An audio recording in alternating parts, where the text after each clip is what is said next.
সোমবার আমরা আপনাদেরকে দেখিয়েছিলাম মৃত তৃণমূল কর্মীর স্ত্রীকে বেধড়ক মারধর করার অভিযোগ উঠেছিল বিজেপি আশ্রিত দুষ্কৃতীদের বিরুদ্ধে। অপরদিকে একই রাতে বিজেপি কর্মী গৌরী দিকে তার মেয়ে টিউশন গিয়েছিল। রাতে মেয়েকে আনতে গেলে সেই সময় তৃণমূল আশ্রিত 3-4 জন দুষ্কৃতী গৌরী দিগেরকে বেধড়ক মারধর করে বলে অভিযোগ। ঘটনাটি ঘটেছে হুগলির খানাকুল থানার অন্তর্গত রামচন্দ্রপুর এলাকায়। যদিও এই মারধরের ঘটনার কথা অস্বীকার করেছে তৃণমূল। আক্রান্ত বিজেপি কর্মীর অভিযোগ 3-4 জন তৃণমূলের দুষ্কৃতী বাঁশ লাঠি দিয়ে বেধড়ক মারধর করে। এরপর পরিবারের সদস্যরা গৌরী দিগেরকে উদ্ধার করে চিকিৎসার জন্য নিয়ে আসে আরামবাগ মেডিকেল কলেজ ও হাসপাতালে। একই রাত্রে বিজেপি তৃণমূল মারধরের ঘটনায় এলাকায় যথেষ্ট রাজনৈতিক উত্তেজনা ছড়িয়েছে।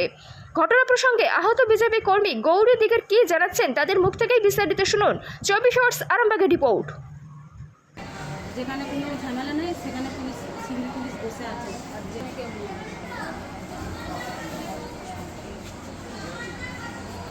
পুলিশ আছে সেখানে হয়েছিল। আমার মেয়ে টিউশনে গেছিলো, টিউশন থেকে আসবে বলে স্যার আমাকে ফোন করেছে আমার মেয়েকে আনতে যাওয়া বলে। আমি ভেতরে বাড়িতে ছিলাম, আমাকে তো ওরা বাড়িতে থাকতে দেয়নি। আমি জায়দের বাড়িতে গিয়ে আমি ছিলাম। ওখান থেকে আমার মেয়েটাকে আনতে গেছি, আমাকে পিছন দিক থেকে ধরে আচারি বেচারি করে কাঁচা কাঁচা কিস্তি খাস্তা করে সঞ্জয় দিগেরের বউ, মনোরঞ্জন দিগেরের বউ, দিলীপ দিগেরের বউ, ওরা সাথে আছে। দিলীপ দিগের আরে সবাই সাথে আছে, মনোরঞ্জন দিগের আরে সব, মনোরঞ্জন দিগের মরা আছে, সঞ্জয় দিগের আছে, তারা সাথে থেকে আমাকে ধরে চুলের মুঠি ধরে বেঁধে একটা বাঁশ লাত কিল যা পেরেছে তাকে ধরে আমাকে বেঁধে একটা মেরেছে। ওখান থেকে আমি পুলিশের কাছে গেছিলাম। আমার ফোনে ভয়েস রেকর্ডিং আছে, আমাকে বলছে তোর ফোন কেড়ে নেবো, তোর ভয়েস রেকর্ডিং করা বের করে দেবো বলে আমাকে বেঁধে একটা মেরেছে। ওখানে আমার জায়দেরকে ফোন করার পর আমার জায়গা এসে আমাকে বাঁচায়। এটা কি পারিবারিক সমস্যা? না স্যার, পারিবারিক না, পার্টিগত ব্যাপারে। আপনারা কি পার্টি করেন? বিজেপি। কোন জায়গায় মেরেছে? সঞ্জয় দিগের বাড়ির কাছে, রামচন্দ্রপুর দোকান দিঘার। কে ভর্তি করলো আপনাদের এখানে? আমাকে আমার জায়েরা পুলিশ থেকে আমার জায়েরা ভর্তি করেছে। ওরাও তো ভর্তি হয়েছে সব। স্যার ওটা মিথ্যে কথা। ওরা 4 জন, আমি একা। আমি মারতে পারি কী করে বলুন? আমি একা সেখানে। আপনারা আমার ভিডিও, আমার ভয়েস রেকর্ডিং করা আছে আমার ফোনে, চাইলে আপনারা পুরো নিতে পারেন। মানে কী কারণে মারলো? বিজেপি করার জন্যই মেরেছে না আরও? আজকে না, আমার সাথে আজকে 3বার, এটাকে নিয়ে 3বার হলো।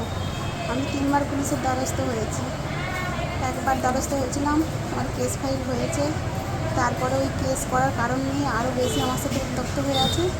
তার থেকে বেশি আরও ধরে আমাকে মারলো একাকে। কোথায় কোথায় মেরেছে আমরা? আমার মাথায় পাঁচ দিয়ে বাড়ি মেরেছে, পেটে লাত কিল মেরেছে, বুকে মেরেছে।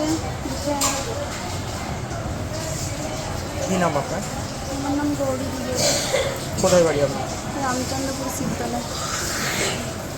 মানে ওই সময় কি আপনি ছেলেকে আনতে যাচ্ছিলেন? আমার মেয়ে 12 বছরের মেয়ে, আমার মেয়েকেও কাঁচা কাঁচা লাবড়া কিস্তি পারে বলে স্যার, টিউশনির স্যার নিজে ফোন করে বলে যে আপনার মেয়েকে আমি নিয়ে যান। আমার মেয়েকে আনতে গেছিলাম, সন্ধ্যা হয়ে এসছে বলে এগিয়ে গিয়েছিলাম, ধরে ওখানেই ধরে আমাকে ধরে ওখানেই মারতে। এখানে কখন ভর্তি হলেন আরামবাগে? ওখান থেকে এখানে ট্রান্সফার করেছে, আমি টাইমটা বলতে পারবো না। বাড়ি ছাড়া হয়ে গেছে। হ্যাঁ, আমাদের তো ছেলেরা সব বাড়ি ছাড়া করে দিয়েছে ওরাই। এবার আমাদের ছেলেরা কেউ বাড়িতে নেই, ওকে মেরেছে। আমরা শুনে সবাই ছুটে গেছি, যে পুলিশেই টোটো ডেকে দিয়েছিল, পুলিশে নিজেরা এনে ভর্তি করে দিয়েছেন আমাদেরকে। আপনি কে হন? আমার যা গিয়ে কি দেখলেন? যে ওকে গিয়ে দেখলাম তখন খুব শ্বাসকষ্ট হচ্ছে, বুকের যন্ত্রণায় খুব কাঁদরাচ্ছে আর মাথার যন্ত্রণায় কাঁদরাচ্ছে। আমরা জল নিয়ে ছুটে গেছি, যেয়ে জল টল ঢালাঢালি করেছি, বরফ দিয়েছি, পাশের বাড়ি থেকে একটা বরফ নিয়ে দিয়েছি। দেওয়ার পরে অনেকখানি ওখানে ছিল, গাড়ি পাওয়া যাচ্ছিল না। তারপরে পুলিশে যখন আপনারা গেলেন তখন কি ওরা চলে গিয়েছিল?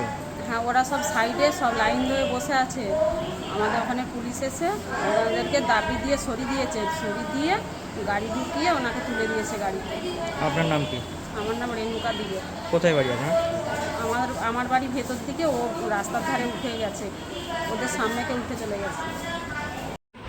আপনারা সকলেই জানেন যে আমাদের কার্যকর্তা গৌরী দিগে, উনি দীর্ঘদিন ধরে তৃণমূলের অত্যাচারের শিকার হচ্ছে। পরপর 3বার উনি থানাতে গিয়ে এফআইআর করেছেন তৃণমূল নেতাদের নামে, যারা প্রতিনিয়ত ওকে হুমকি দিচ্ছে, বাড়ি থেকে বেরোতে দিচ্ছে না, পানীয় জল পর্যন্ত আনতে দিচ্ছে না। তো দুদিন আগে শুভেন্দুদা এসেছিলেন, ওনাদের সাথে কথা বলে গিয়েছেন। তো যেদিন শুভেন্দুদা আসে সেই দিন রাত্রিবেলা নুরনবী মণ্ডল, সেই সঙ্গে রমেন প্রামাণিক সহ আরও কিছু তৃণমূলের নেতা যারা হারমাদ, তারা ওই এলাকায় ঢোকে আবার ওদেরকে শাসানি দিয়ে আসে যে শুভেন্দু অধিকারীর ওখানে গিয়েছো তো, তোমাদেরকে দেখে নেবো, খুন করব, মার্ডার করবো, অশ্রাব্য ভাষায় এরা গালিগালাজ করে আসে। তো কালকে গৌরী দিগের যথারীতি বাড়ির বাইরে বেরিয়েছিল, জল আনার জন্য গিয়েছিল। তো সেখান থেকে যখন ফিরছিল তখন যিনি তৃণমূলের ওখানকার স্থানীয় কর্মী, তার স্ত্রী, অর্থাৎ যিনি কদিন আগেই স্ট্রোকে মারা গেছেন, মনোরঞ্জন দিগের স্ত্রী সহ আরও বেশ কিছু মহিলা ও পুরুষ ওনাকে ধরে বেধড়ক মারধর করে। আমরা পুলিশকে বিষয়টা জানাই, পুলিশ ওখানে যায়, পৌঁছায়। পুলিশ পৌঁছানোর পর আমরা আমাদের গৌরী দিগারকে ওখান থেকে তুলে নিয়ে আসি, হাসপাতালে নিয়ে এসে ওকে চিকিৎসার ব্যবস্থা করে। বর্তমানে সে আরামবাগ হাসপাতালে ভর্তি আছে। কিন্তু বারবার রামচন্দ্রপুরকে অশান্ত করছে নুরনবী মণ্ডল ওরফে ময়না, আর সেই সঙ্গে রমেন প্রামাণিক ওই এলাকাটায় গিয়ে বারবার ওই এলাকাটাকে উত্তপ্ত করছে। গণ্ডগোল চরম পর্যায়ে পৌঁছে যাক, এটা ওরা চাইছে। আপনারা দেখেছিলেন 2021 বিধানসভা নির্বাচনের পর এই তৃণমূলের নেতারাই ঠিক একই রকমভাবে অত্যাচার চালিয়েছিল নতিবপুর এলাকায়, নতিবপুর বাজারে। প্রতিনিয়ত এরকম গণ্ডগোল ঝামেলা লেগেই থাকতো, আবারও ঠিক শুরু করেছে। আমরা বারবার প্রশাসনকে জানাচ্ছি, আইনের পথে চলুক, আইন সবার জন্য সমান হোক। ফলস কেস ওরা করছে, তৃণমূল ফলস কেস করছে। গৌরী দিগারকে মারলো, গৌরী দিগারকে মেরে অপরপক্ষ তৃণমূলের পক্ষ এসে ফলস কেস করছে। তারা ইচ্ছাকৃতভাবে হাসপাতালের বেডে শুয়ে যাচ্ছে, মার খাচ্ছে বিজেপি, উল্টে কেস দিচ্ছে তৃণমূল। এই জিনিস চলতে পারে না।